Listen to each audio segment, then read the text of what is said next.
It was electric. It was really, really like, yeah. We talked to Buster at 4:45 in the afternoon. Draft lottery is at 5:30. The way it's set up here, there's two hotels. The lottery's kind of in the middle of it. Me and the other beat writers are walking back, and I'm like, I'm tired. I've been on my feet for like 12 hours. I'm like, you know what? I might just go watch this in my room. Mm-hmm. Like, I'm gonna pop in here when the Giants get selected at 15. I'll just go up to my room and take a little break, do some writing, prepare for Giants talk.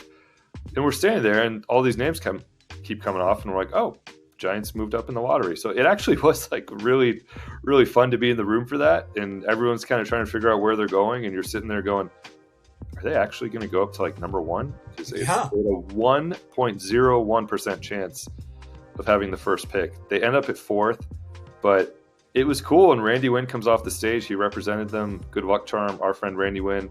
And it's, I've written about it, and I know it sounds like draft lottery, whatever, but it's a huge deal. It is a massive deal. We're talking about the number 4 pick in next year's draft in what is supposed to be a loaded draft with multiple guys at the top. Like, from what I've heard, 4 or 5 guys at the top who could go number 1 in other years. So you are going from an 81 season where they had the 12th best odds because there were some teams that get taken out by being in the lottery over and over again of having the number 1 pick, and you end up number 4.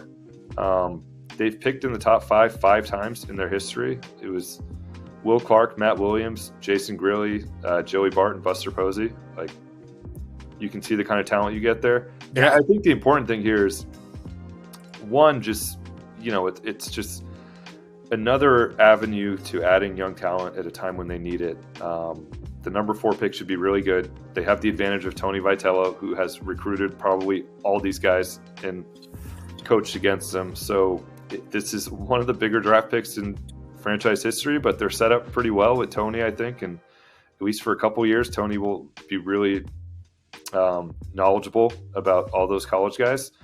And, so that's important. We're seeing a time when, you see like what the A's are doing with these guys who get drafted and basically right away come up. And we're seeing a lot of that around the league. We talked about Treya Savage in Toronto and the impact that higher end prospects can have. And I talked to some Giants people, and they were just like, it's such a big difference, like the top 5-7 guys, as opposed to being down in the teens where they've been, just in terms of high upside. And then the last thing I'll say about it is I guess we haven't aired our season review where you and I were both like, we didn't talk about Joshua enough, but he had a tremendous season. He's a top 100 prospect. They're going to get Luis Hernandez from Venezuela, who's the top international prospect this year. So back-to-back years with the top international position player prospect, and you throw a number 4 pick into that mix. Like, it's a very quick way to for a team that hasn't bottomed out, a very quick way potentially to like have 3 top 100 guys to add to their farm system.